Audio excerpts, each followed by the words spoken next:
JJ, just your perspective on the final shot from LeBron and kind of coming on a game where he starts slow, but he'd been leading the defense, he'd been rebounding, and did you see some kind of poetic justice in the game ending like that?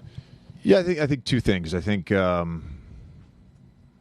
we said this morning this was going to be a game that would have to be won on multiple efforts, and that was primarily in reference to what we needed to do defensively, but we won the game on a multiple effort play.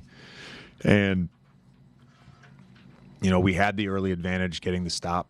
I think the 42 seconds, even though we didn't score on that possession, we essentially got a 2-for-1. So we were, as long as we got a stop, we were going to get a look at it. And because we had an advantage, they were in scramble mode, felt really comfortable just letting those guys play. And Bron just made a huge play, and I think it's another great example, where he doesn't necessarily have it going early and got off to a slow start offensively. He was so good defensively. He was so good on the glass for us and really led us on that end, and then takes over in the fourth quarter and then gets rewarded by the basketball gods because he didn't let go of the rope and didn't stop competing. I'm sure there were moments tonight, I'm sure, where you didn't quite see what you were looking for, but it seemed like for the most part of the game you did, kind of getting back to what you were looking for. Did you feel that way and in putting it kind of on wax like that? Way more good than bad. We did like four of the dumbest things I've ever seen us do all season. I already told the guys that. Like nonsensical stuff.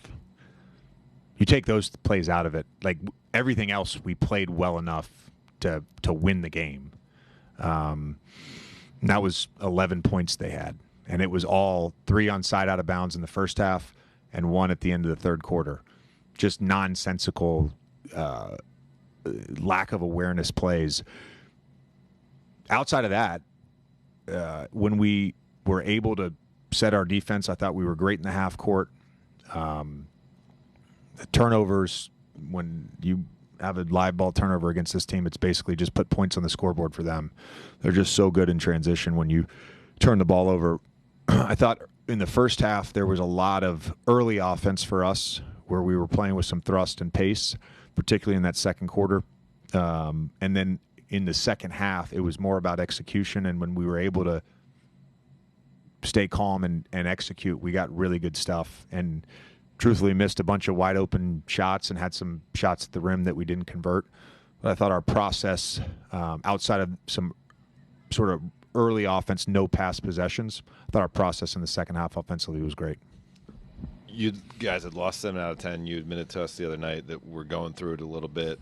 Your guy, Rui, had been missing for almost 2 months. Hits back-to-back threes. You go up 6 in the final 2 minutes.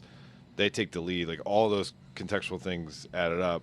Had this been a loss and not a win, can you just speak to what the emotional toll it would have been? And on the flip side of that, what type of boost you get from this result?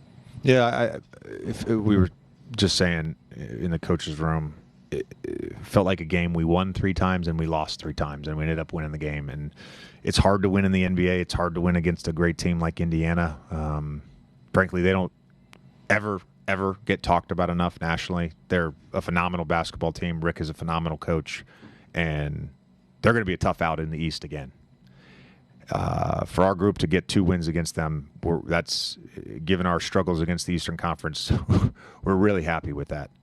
And I think Rui just, again, getting back in the groove, getting some confidence from tonight. Thought he was shot ready in the first half, and those 2 threes were huge. And frankly, we don't win the game without our bench tonight. Vando leading the charge there with the plus-minus. But regardless of what the plus-minus looks like, I thought those guys gave us an intensity and an effort that bled through the entire group. JJ, LeBron's done a lot of stuff in this league. He had never played a game where he hadn't made a basket through 3 quarters, in which he played the third quarter. What was sort of his demeanor like as that happened? And, did it tell you anything, not that it needed to, about his commitment to winning, that he was still engaged in all the other facets? Well, I think certainly there was a level of frustration from starting whatever it was, 0 for 6 or whatever it was. we missed them early on some early offense seals against smaller players. I think we missed them 3 times in the first half. And sometimes when you're not in the offensive flow, just getting the ball at the rim, scoring a layup, getting to the free throw line, that can really get you going. So we kind of missed out on some opportunities to get him going earlier, but never have questioned that guy's commitment to winning. They were able to attack, I think, in a 70-second stretch. They scored 3 straight times. Yeah. 2 of them, there was no low help whatsoever. What did you – obviously, you'll need to review it more, but what kind of went wrong? Well, I think it starts on the ball, and that's continues to be a point of emphasis for us. And I thought, those 3 plays, they were all Luka, and he had some really good possessions on the ball. He had some really good low-man possessions, some really good help possessions. We showed a couple at halftime. Like,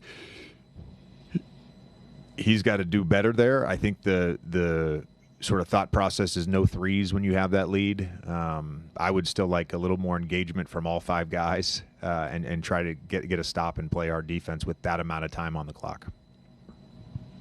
JJ, just as a shooter, Rui, without getting a lot of looks, hits all 4 of his threes, including the 2 in clutches. How difficult is that when your volume is low, you haven't been playing in a while, and kind of what does that say? I think just, I told him and Gabe, just be shot ready.